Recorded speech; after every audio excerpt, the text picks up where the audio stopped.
Hi, everybody. Thank you for joining.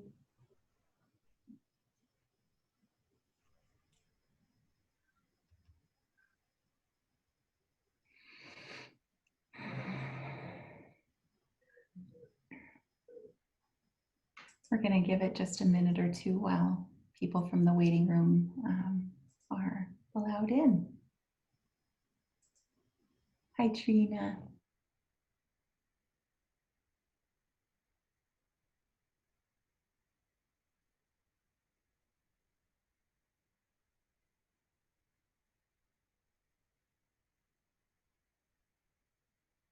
I'm muted. Hi, Shelley. Thank you for being here tonight.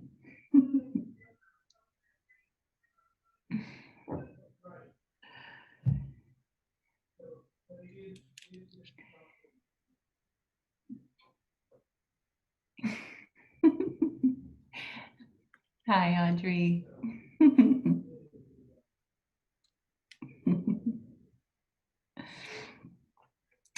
Well, we might have a small group tonight. We'll wait just a minute and see if anyone else joins.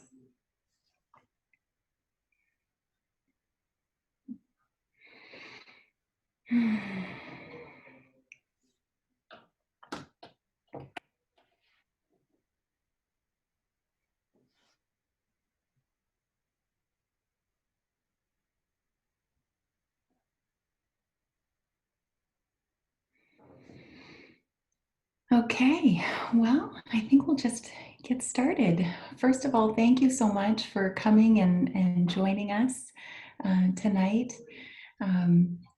It's still so nice to have these opportunities to come together and see each other, even though it's via Zoom. So thank you for doing that. A bit of housekeeping. Our chat is open tonight, but just like our previous Lyle parent sessions, it just goes straight to me. So if you have any questions that you don't want anyone else to see, you can enter them into the chat and they just go to me. Hi, Lana. Thanks for joining. Okay, so I'm going to tonight be sharing my screen with you and then stopping sharing and talking with you. So we'll do a bit of a back and forth that way. We are planning on doing a Q&A at the end. So any questions that you have, I'll be happy to talk about those too. Okay.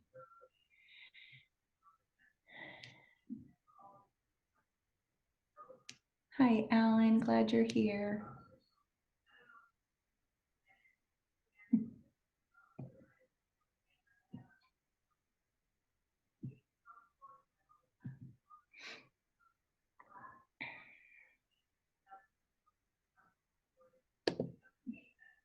Okay. Try to move us off to the side. Okay. So the focus of tonight is really to provide you as family members with some tools and supports for this time when we have kiddos learning at home. The planning for this topic tonight came quite some time ago, and so we've really just tried to put together a broad selection of things that we think might be helpful for you, as you are the teacher at home this year, and so we're trying to share some tools with you. We have had a couple things come up since we've been planning this, so we're adding a couple things in tonight as well. Okay, so I'm gonna move this down actually.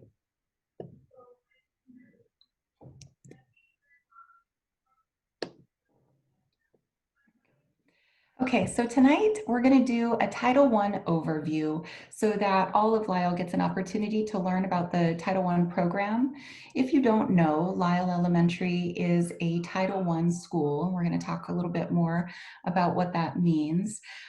We usually do this very brief informational session right at the beginning of the year during our student orientation, and as you know, we weren't able to do that this year, so we're going to share a few slides with you tonight. After that, we're going to talk about some tools and supports for you, see if any of those resonate as something that you would like to try.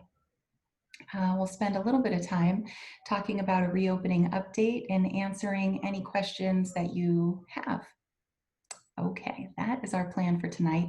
Again, I am not able to see you when I am Zooming other than the people right down here. So please feel free to type in the chat or raise your hand and we will stop the screen sharing periodically if you have a question. Otherwise, we'll definitely take questions at the end. Okay. So Title I overview.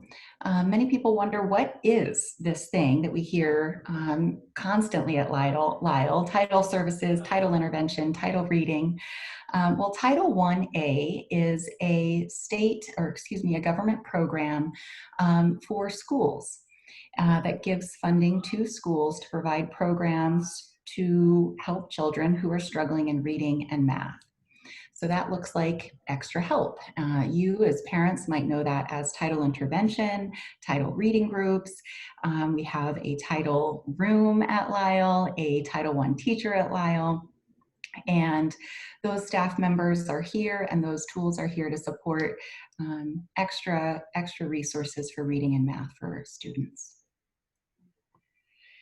So it has 4 components: the program design, assessment and monitoring, parent involvement, and an annual review process. This year, with title looking a little bit different, given that everything is in CDL, some parts of this might be a little different, but we're all still navigating that same set of program components. So our program is school-wide, so every student in the school, if they need those intervention services, can receive those intervention services. What does it look like here at Lyle? It looks like our educational assistants providing support in reading in all of our classrooms. Our Title I-A also offers reading intervention groups. So students are invited to attend an intervention group based on assessment scores and teacher recommendation. And during comprehensive learning, our intervention groups meet 5 days a week for 25 minutes a day during that afternoon 12 to 2 applied learning time. We use a variety of assessments. As you know, we are using the iReady diagnostic, which we're just getting ready to launch again, our 2nd time this year. We use what are called running records, which are a very standard assessment where we have a teacher typically sitting right next to a student, and that student reads to the teacher, and we assess that child's reading right there sitting next to the student. This year, because we're in comprehensive distance learning, that assessment is taking place virtually, and it's a little more complicated to be able to do that online, but we're still doing those assessments this year. You will be notified of your child's assessment results. The iReady and running records information is shared during conference time. And Smarter Balanced is the summative assessment that the state of Oregon participates in. And we will see if summative assessment will be happening this year. Last year, there was a waiver for summative assessment. And right now, the state of Oregon is discussing a waiver for summative assessment for this year. Our instruction for students in the receiving title intervention services is guided by progress monitoring, which is our staff assessing kiddos and seeing how they're progressing and see if they still need and qualify for those title intervention services. So you as parents, as families, have rights. You can request our teacher qualifications. You can request to meet with our staff, your teachers, our Title I teacher if you had questions about title intervention, and you get to participate in decision making that affects your child. If you are seeking those extra interventions for your child, you're welcome to reach out to us, and if you wish to decline those services, you're welcome to share that with us as well. We do share our plan with our families every year, and we do hope that you participate in our title activities. In a typical year where we are on site, that might be a reading night or a math night or a science night, and we are still working district-wide on what our parent involvement activities will look like this year. Given that we're in this distance learning model. And I think all of us are still really, really hopeful that we will get the opportunity to have something on site. So as long as we can kind of push those out as far as possible for the opportunity to be in person for those school activities, we will do that. If not, we will certainly work out something that we can do virtually and have some school activities and family fun nights this way too. Okay, so like many of our processes in school, there is an annual review and evaluation of our Title I program where we get feedback, we review the plan, we seek clarification, we provide clarification, and then draft a plan for the coming year. All right, I'm going to stop my sharing for just a second and see if anyone has any questions about Title I or anything about those intervention services this year during comprehensive distance learning.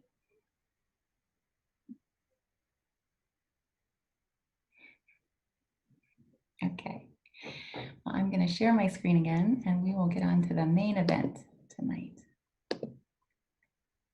Okay, so tools and supports for learning at home. Maybe I'm going to stop sharing again and really just take a moment to thank you as parents for everything that you are doing to support your students right now. I know that every time we've come together, we say that and we take a moment to acknowledge that, but truly this is a year like no other, and it inherently requires that you or someone that you designate be supporting your child or children through CDL this year. And we know, we see how challenging it can be, and we just appreciate all that you're doing. There are such incredible successes that we're seeing in your children, and it's just wonderful. So thank you so much for partnering with us, and we hope to keep supporting you in this too. Okay, all right, here we go.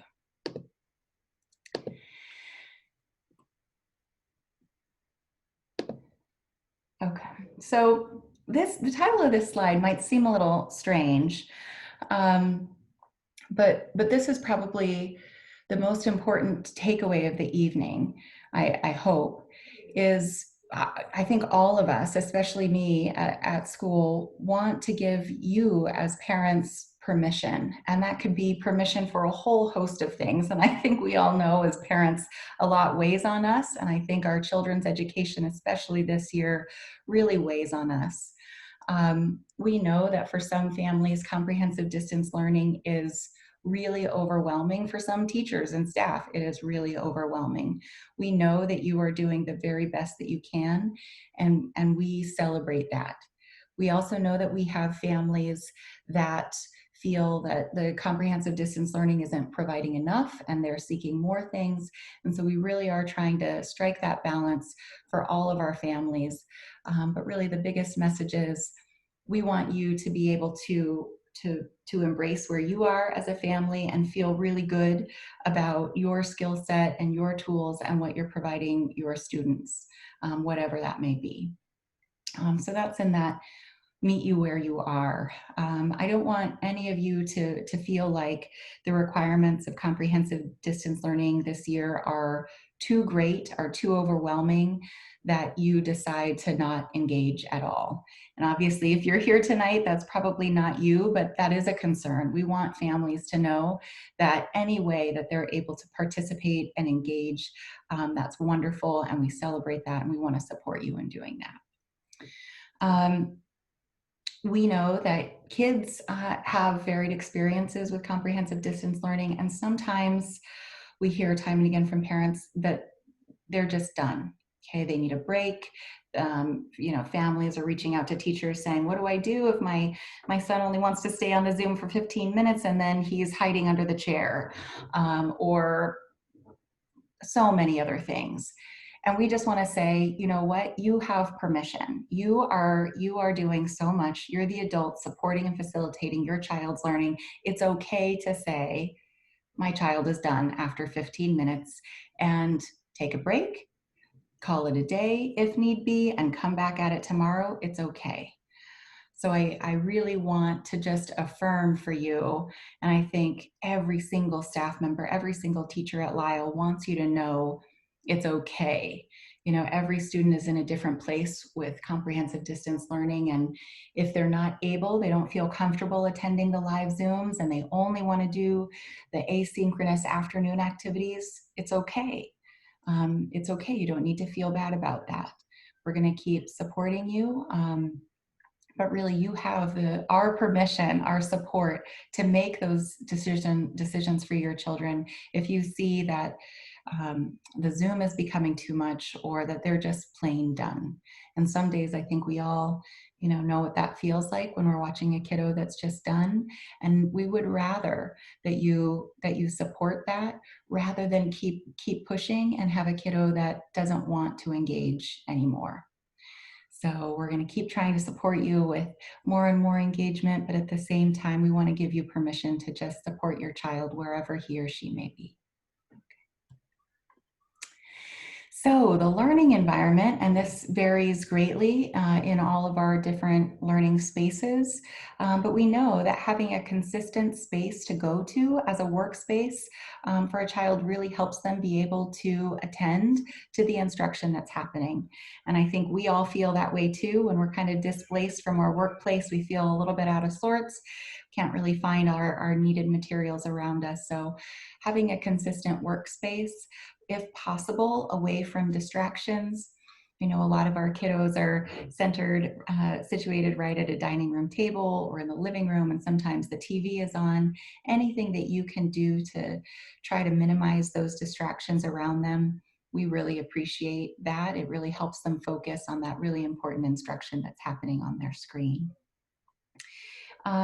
In a future slide, we're going to look at some seating options, but even in a classroom in a typical year, there is lots of different seating choices going on. You may see yoga balls or wiggle seats or kids standing or kids jumping. That too is permission that we're giving you. It's okay if it doesn't look like a solid desk and a solid chair and the kiddo sits there for a really long time. We want that seating to be flexible to respond to what they need. And we know, especially in a K-3 building, these little bodies, they need to move. And so we want to support that. We're going to talk about some visual cues and some ways that you can support your students with more than just you telling them time and again, focus on your class. Are you signed in? So we'll talk about some of those things. We're also finding that headphones are really supportive, beneficial for students, especially if you have multiple learners zooming in your home space. Sometimes that really helps them kind of tune out what's happening around them and focus in on their instruction. Our hope with all of these things, just like in a typical classroom, is that all of these tools support the students in becoming more independent. So the more that they're able to self-manage their seating needs, if they have a chair that they can select if they need to move, or if they have a visual cue that reminds them what they're supposed to be focused on, those things can help them be more independent learners. And I think for those of us with little kids at home, the more we can have that will be a really wonderful thing. Okay. So here are a few examples of some alternate seating. This first picture here is what we call a wiggle seat. It's blown up, kind of, rubbery. As you can see, bumpy on one side and kind of smooth on the other. And students can self-select how full they want it puffed up. Some kids like it really full and they teeter around. Some like less air in there. Some like the smooth side or the bumpy side. But that's a really successful tool that we use in school that a lot of kids select. Allows them to wiggle around as needed, but still stay in a chair. Yoga balls are very popular as well. There are lots of yoga balls now that have feet on them, such that when kiddos stand, they don't roll away. Very useful in a classroom. But those are often really helpful for kiddos, especially those kiddos that really need to move. They can bounce around a bit. And that movement actually helps them stay focused. That proprioceptor response that their body gets by moving in those ways actually helps their brain focus. This last stool over here on the right, you're not able to see right now what it does, but the bottom is not completely flat, so it will kind of rock around. And just depending on what sensation a kiddo likes, in the typical school environment, we might provide kiddos with each of these an opportunity to see which they like if they're demonstrating that they need some alternate seating. Mrs. Mabry, was there anything else that you wanted to share about alternate seating?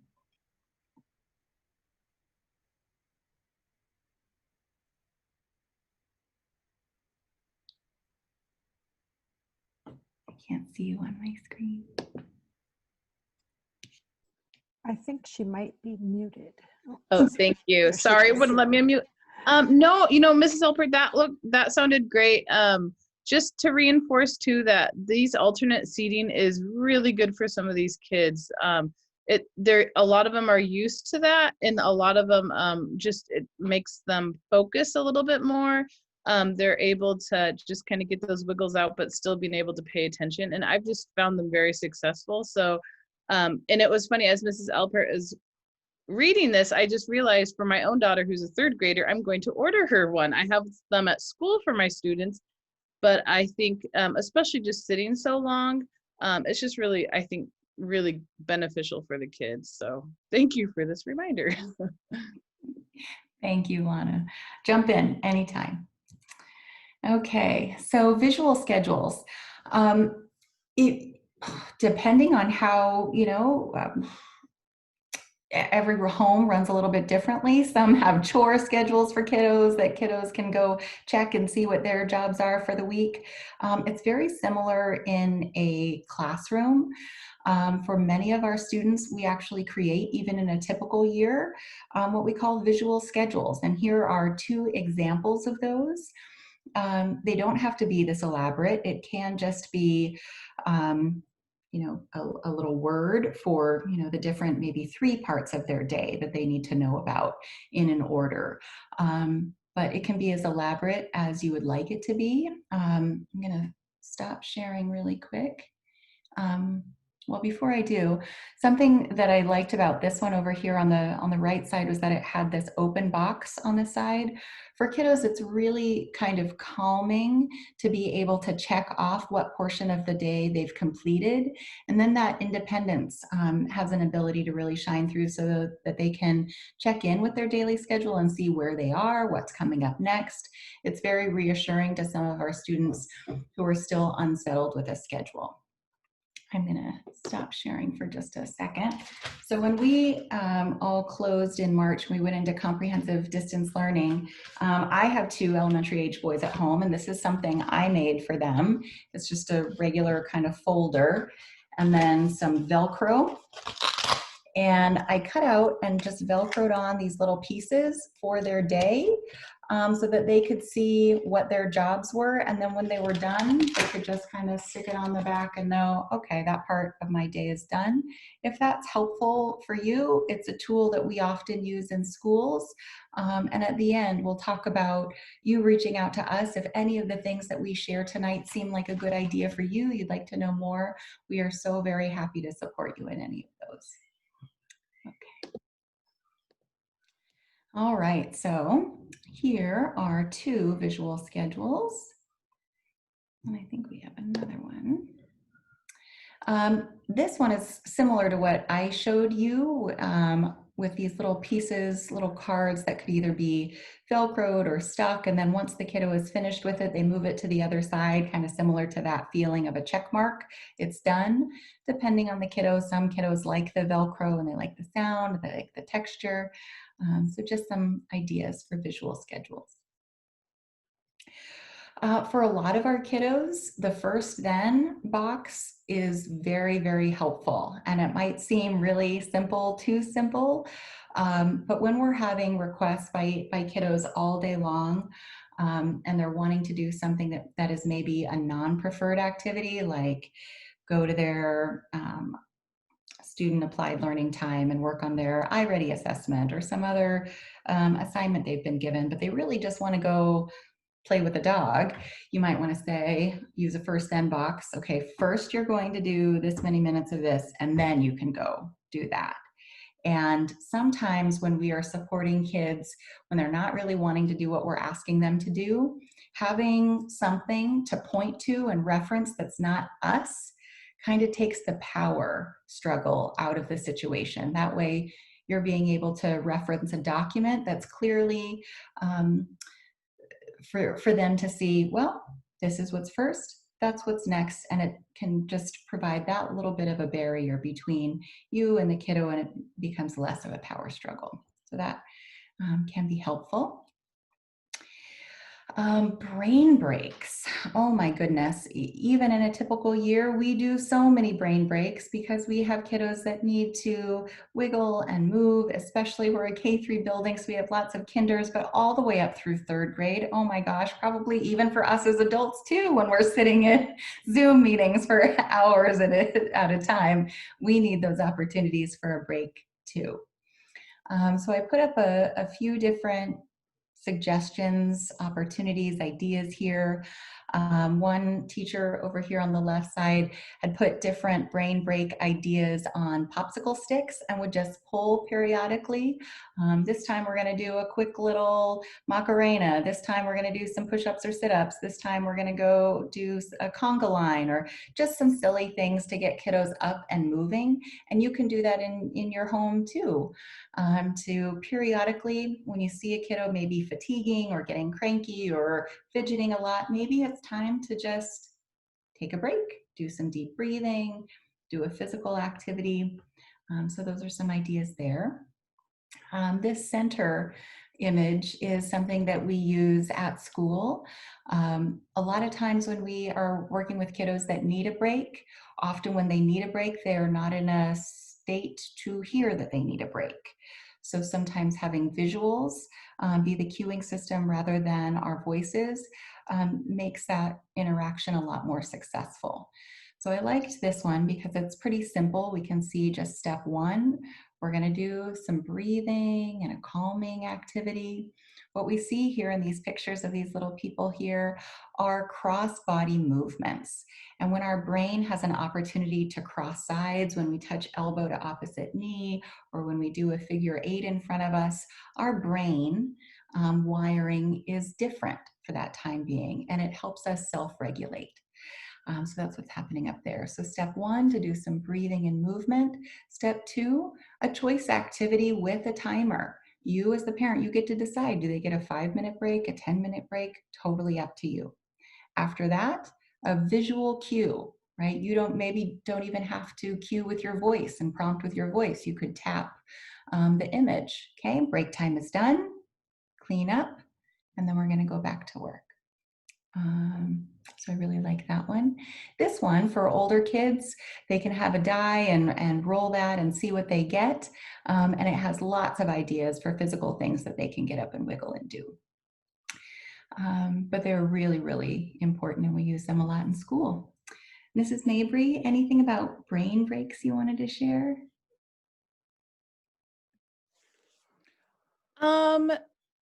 No, I mean, I think that was great. I think, at least for like my kids that I've been working with, and for my own children too, I've noticed that, like, I know, we'll set that timer working for 10, 20 minutes, and then taking that brain break, even before they think they might need it, but trying to do it before they get to that point of exhaustion. Just putting it into that schedule, I think, is really helpful too. But I really love all of these, especially the roll-some brain breaks. They're just really quick and easy, but it just gets them moving.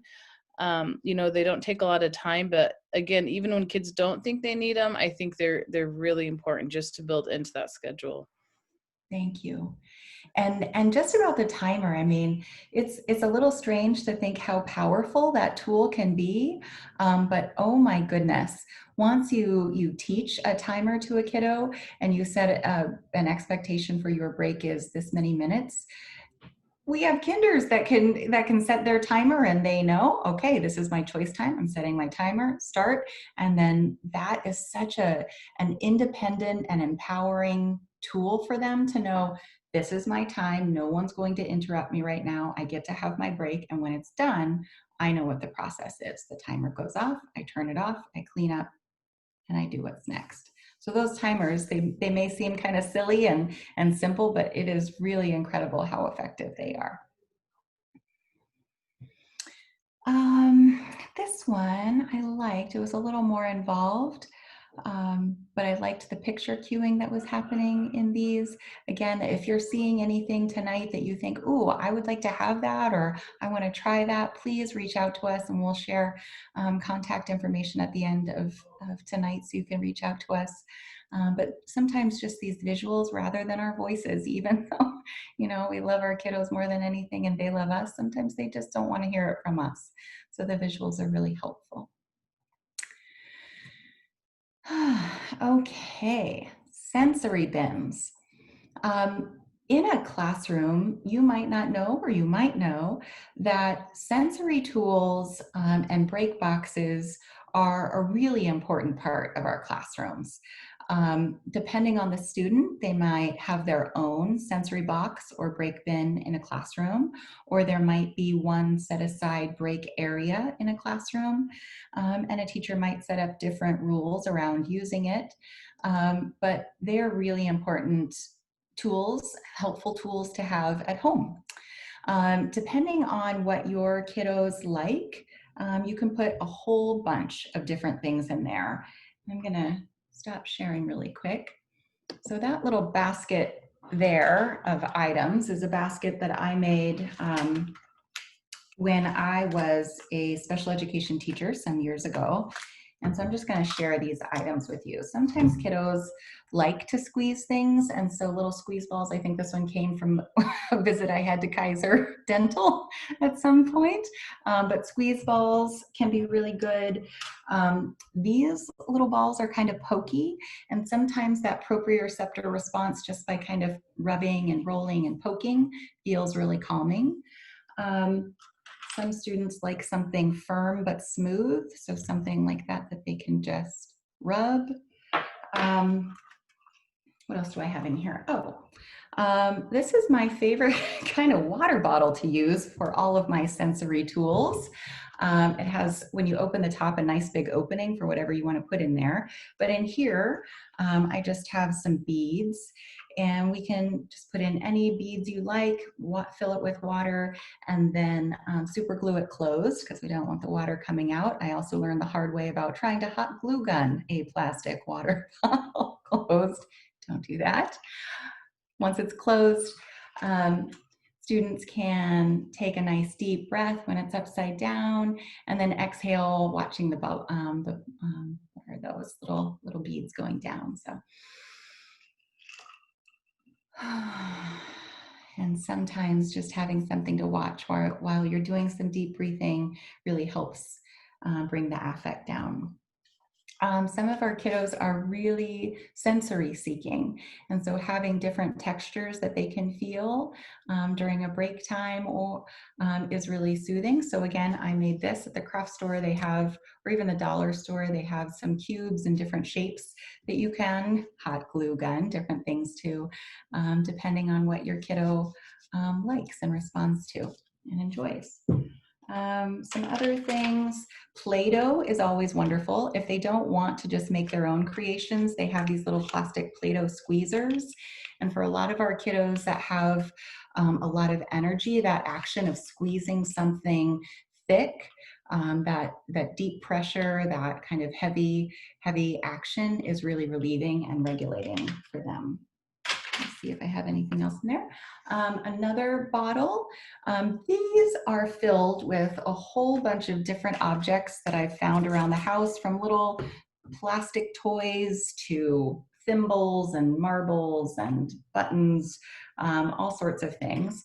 But a kiddo can have and then filled with sand.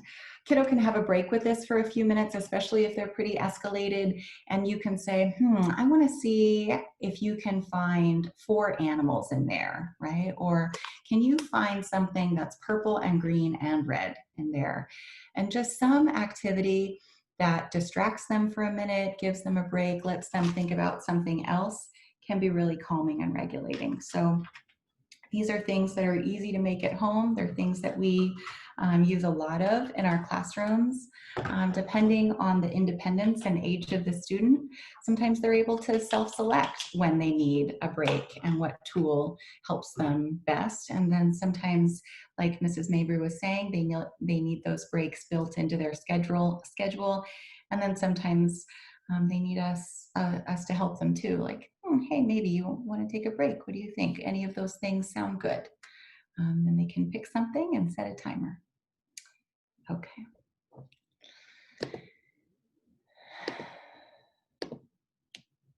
So those are some sensory tools.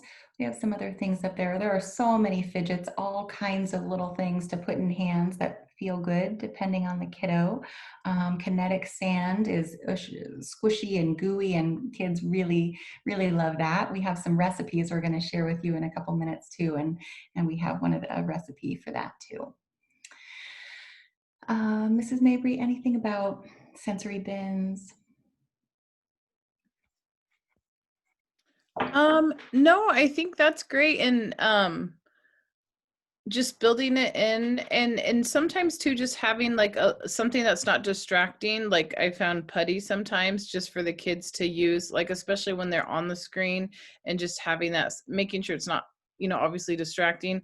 And I always teach the kids too that, this is not a toy, but this is a tool, and it helps our brain, learn more and be able to focus, and just having that conversation with the kids.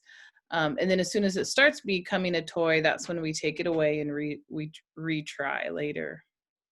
Thank you for saying that. We use that exact language with kiddos. We tell them that these are tools to help them focus and learn, and that once they become toys, they're no longer a tool, and so we'll hold on to them. Thank you for saying that, Mrs. Mabry.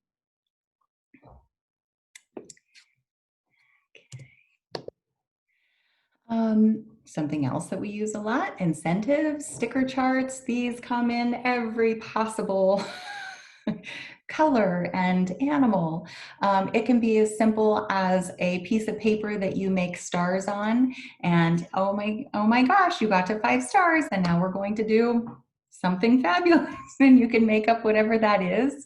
But just having something to reference for kiddos to show them when they're on the right track, when they're exhibiting those positive student learning behaviors. If you walk by and you see they're focusing on their teacher, or they're engaging in the instruction that's happening, you can walk by and put a sticker or draw a star, and you don't even have to say anything.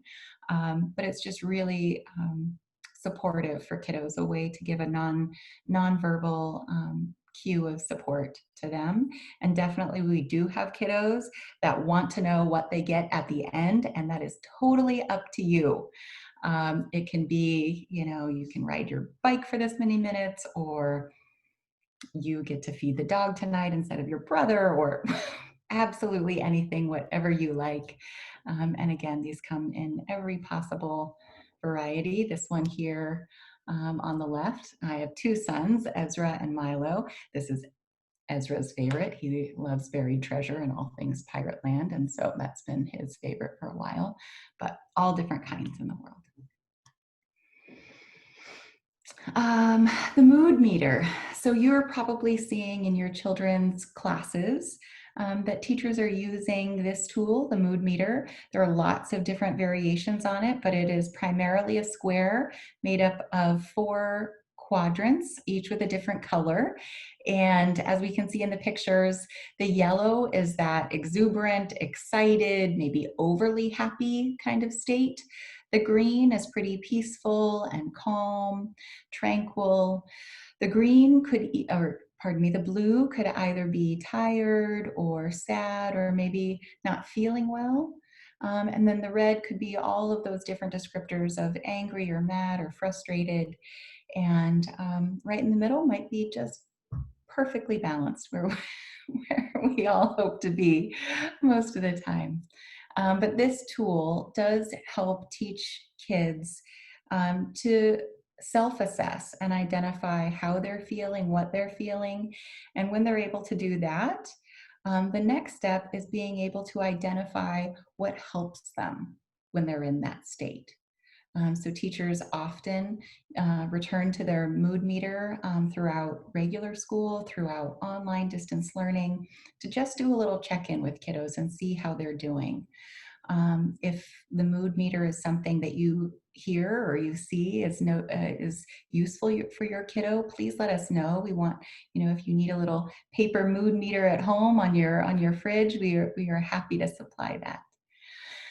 So the mood meter. Ms. Mabry, anything else to say about mood meter? No, I think that was good. Other than, I think even as adults, it's good for us to say, these are us checking in and showing our kids that these are, how I'm feeling, and showing that it's okay to have these feelings. And just because I might be in the red first thing in the morning, I'll check in a little bit later and I get out of that mood and, can go back to yellow. But I think showing kids too that we are also having these feelings, and it's okay to be in the red. It's not a bad thing. But again, being able to identify that, and then being able to use some tools to how to, if I am feeling that way, what can I do to help get back into another, like yellow or green. Mm-hmm.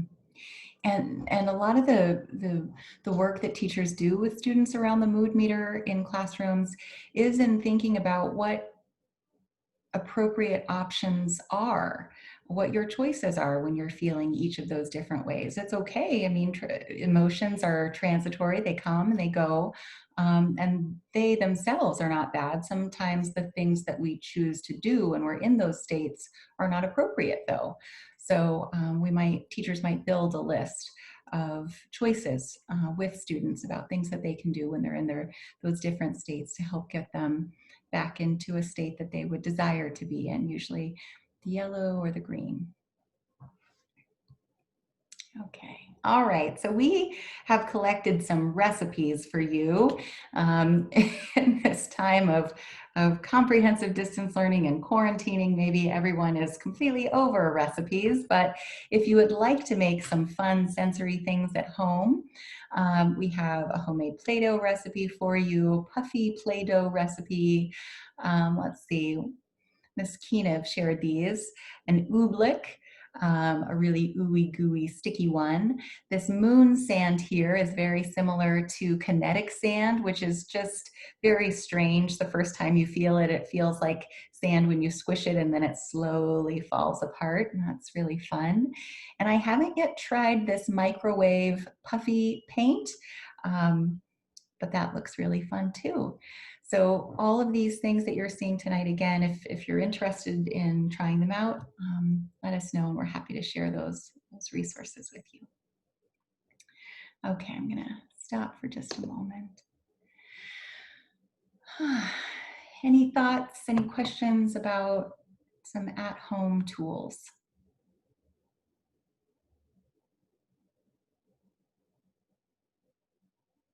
Okay. I'm gonna share my screen again. So since we've been planning this presentation for families tonight, we know that there's been some information being shared about schools, possible reopening, possible transitioning to different models. And I just wanted to provide a space for families to come and know what we know and ask any questions that you have. So what we know right now is not that much. But we know that on the 19th, so next week, it's anticipated that the next update to the Ready School Safe Learners document is set to be released. That Ready School Safe Learners document is a collaboration between the Oregon Department of Education and the Oregon Health Authority. And that is the guidance that schools are under for all of our school plans and reopening efforts, no matter what model we're in. And so that document really gives us our pathway and directions for how we are to open and run public schools. So we're all very, very eager to receive that update on the 19th and learn what that has in store for us. The metrics right now for Polk County, gosh, I can't even remember how many weeks ago now the metrics were updated. But when they were, we were given a 2-week look back rather than 3 that we had in the beginning. And the way that counties look at those numbers are by every 100,000 people in their population across the past 2 weeks.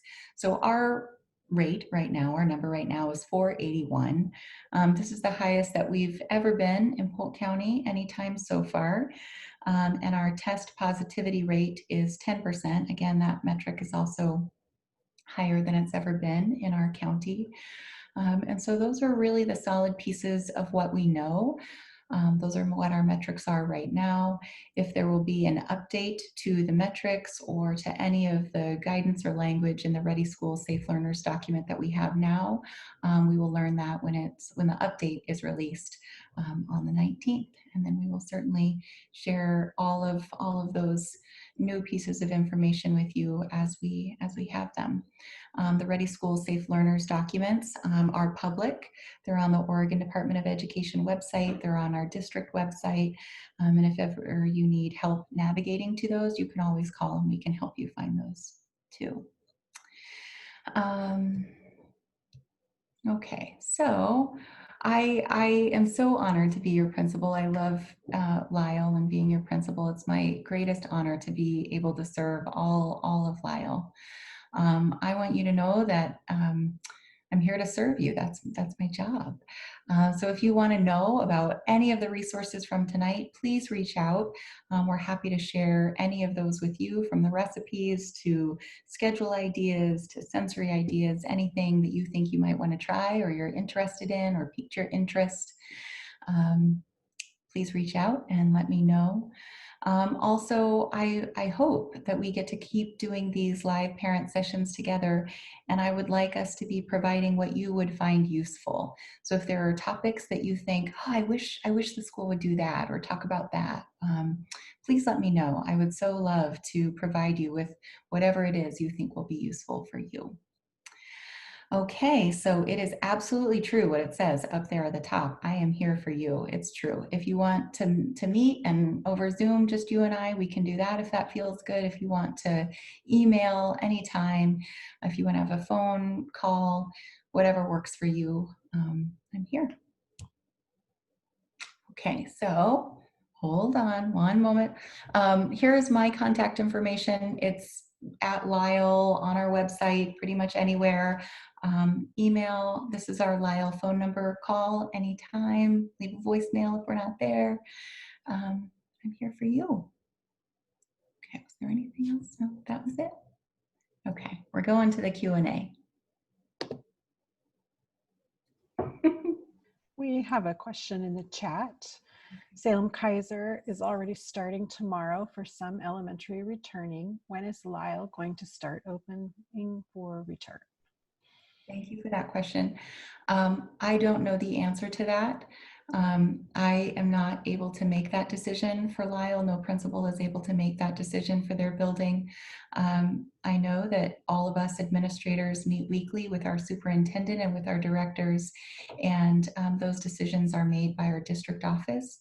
But I do know that that Ready School Safe Learners document is the requirement for all school districts in Oregon to make sure that we're following all of the guidance in there.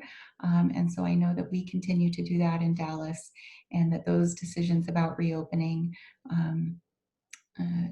will come from the district office. And I'm sure that those will be shared as soon as we have any information to share. I'm not aware of any date that has been set right now for any reopening plans at Lyle.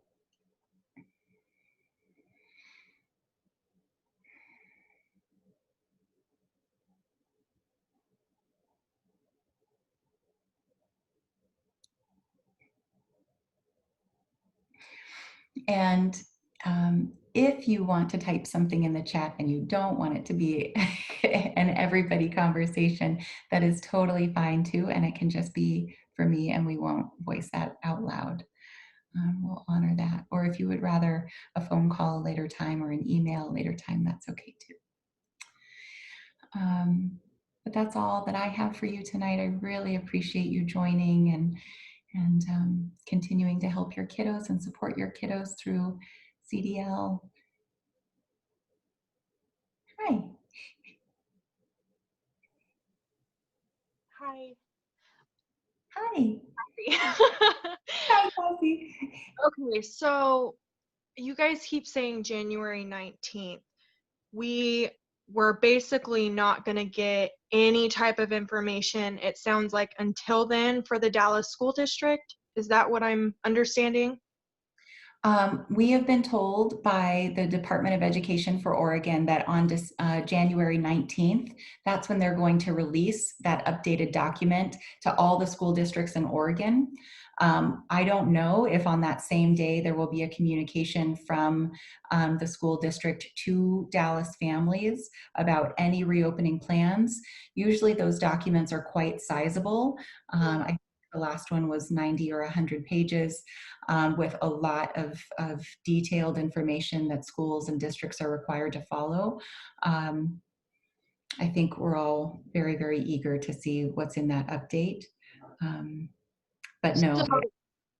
So with all there's a lot of schools opening before the 19th. What is making Dallas School District not open versus them when Andy keeps saying that he wants to get everybody back and we have a hybrid plan already in place, and now we got the go ahead and we're still not going? All I can tell you is that we are right there with you, Cassie. We are on this journey too. I think all of us, we want to know what direction we're going in. I know that up until very recently, all of that decision making was completely out of the hands of school districts. That was all through the Department of Education and through the governor's office, what districts could do. Now that there is more local control, that local control was given to districts with the ask that we collaborate with our local public health authority. And so depending on the county and the health authority and the metrics of that county, we might see a lot of variation. Why Salem Kaiser is making their decisions, I'm not able to speak to that. I don't know. But all I know are the metrics right now for Polk County, and that our updated guidance will come. It's anticipated in 1 week. All right, thank you. And Cassie, you can reach out anytime. You can call me on the 20th and say, okay, Rachel, what does it say? I know it's totally out of your control, and it's not even remotely fair to give you specifically any heat about it. It's just like, we've been waiting, we're ready, and then it's like, okay, you guys can open, and then we're not. And so it's difficult. I've talked to a lot of parents that were just like, you guys made it sound like we were ready to go and we're not. It's hard. Cassie, thank you for saying that. I hear that so much. I know that is voiced by so many families, and I know that the district and the counties are wanting to make the very most prudent decisions for the safety of staff and students, and at the same time know how valuable in-person instruction is, and weighing those things. I'm glad that I'm not right now in the position to make those decisions, but yes. It's gotta be difficult. You can't please everybody. I can only imagine. Very, very challenging. But yes, Cassie, thank you for saying that. I hear you.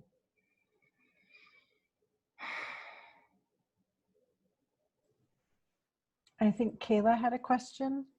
Hi, Kayla. It's so good to see you tonight. There we go. Yeah, I pressed mute again. That way I would wait until like you're done. But so for when reopening does start, are we able to like do like a video view of like how the students will look? Because I'm personally like very cautious, and my kids don't go anywhere. Like we had to go to Walmart one day, and I'm like, don't touch anything. Wear your mask. Hand sanitizer, like for anything. Like just, is there any way we can see how the classroom will look beforehand, that way to see whether or not we want them to go back in person and just instead of doing just the distance learning. Yes, thank you for saying that. We are seeing around the country that as different districts are opening up all over the place, one of the things that we're really loving about their process is these either district specific or school specific videos that they're creating, where they may have a volunteer student come in and be videotaped kind of walking through the building, walking students and families through what the entry and screening procedure looks like, what a classroom looks like. And so we in Dallas, as an administrative team, we've been viewing lots of those videos and kind of making notes about the parts that we like about them and talk about how we would like ours to go. So yes, absolutely. That's definitely something that we want to do. Okay. And then like, so for the kids who are like getting, so like, you know, Brandon, so how he's getting the extra help with Mrs. Lomer, would that go on the days that would that change to the days that he's in person, or or like for kids who are getting that extra help in the ERC, would that change or?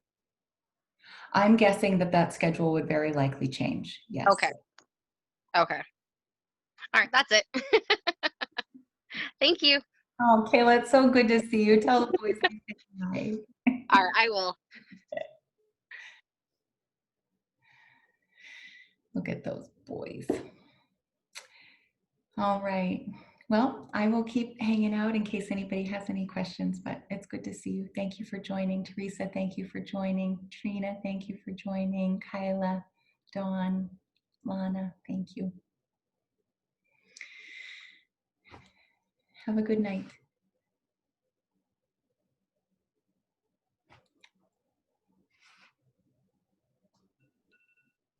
This is Alpert. I'm not sure if she's gone. Is Audrey still here? Mm-mm. Okay. I thought she might want to chat with you in the typing, but okay. Shall I plan to reach out to her? Oh. I think so, yes. Perfect. I'm going to stop the recording. Okay. Thank you. Thanks, Teresa.